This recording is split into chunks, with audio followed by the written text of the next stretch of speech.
ये मेरा 6 महीने का ऑलमोस्ट डन है।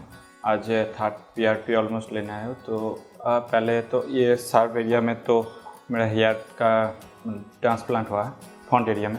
तो अभी तो आप लोग रिजल्ट देख सकते हो, पुराना फ़ोटो में भी देख सकते हो। तो ये सामने वाला जो पोर्शन है पूरा ट्रांसप्लांट हुआ और उसका रिजल्ट भी आप देख सकते हो। तो ऑलमोस्ट 3rd PRP में इतना अच्छा रिजल्ट है, तो सर तो बोला कि और भी अच्छा रिजल्ट आएगा। तो आई एम वेरी हैप्पी। तो पहले तो फ्रंट एरिया में उतना हेयर नहीं था, तो इसके लिए थोड़ा कंफर्टेबल फील भी नहीं होता था और कॉन्फिडेंस की भी कमी होता था। तो अभी तो देख ही सकते हो। तो इसके लिए कॉन्फिडेंस, एक हेयर एक कॉन्फिडेंस की भी चीज़ है। तो अब कॉन्फिडेंस भी है और प्रॉब्लम तो कुछ नहीं है।